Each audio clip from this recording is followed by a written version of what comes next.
Hold da op. Jeg har aldrig set så smukt et hus i hele mit liv. 450 kvadratmeter, det er jo for stort.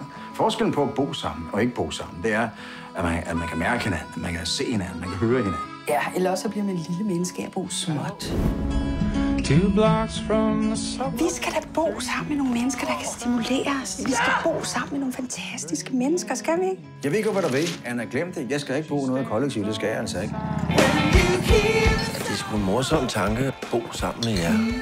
Har du nogen penge? Vil I have mig? Nå, ja, selvfølgelig. Jeg har I lavet nogle regler for huset? Der er ikke nogen regler endnu.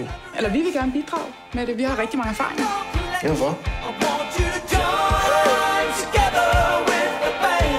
Hvad? Folk bliver irriteret på mig. Det er min udstråling. Jeg forstår det ikke.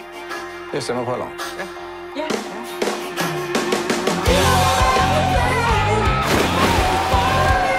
En opvaskemaskine. Hvorfor skal maskinerne komme over til mig? Vi er et kollektiv, og vi skal kunne rumme alle sider af hinandens liv, er det ikke? Jeg ser en anden pige. Er det alvorligt? Det må det være, ellers så behøver du da ikke at fortælle mig det. Ja, det tror jeg. Ja, du skal gøre det, du skal gøre. Det, der føles rigtigt for dig. Men tag hende med. Jamen, så bytter vi værelser, så kan hun også være der. Hej.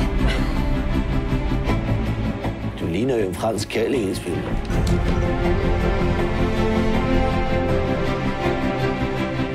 Erik, jeg har været sammen i 15 år, så jeg forstår godt, hun går i stykker. Jeg sidder i et hul i mit eget hus og forsøger at arbejde, men jeg skal forholde mig til nogle kvindeproblemer hele tiden. For helvede!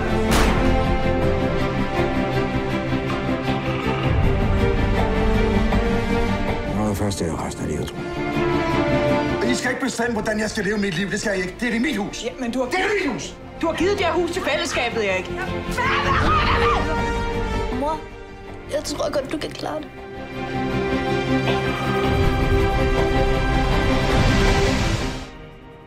Hej, Erik. Hej, Anna. Så er det så langt.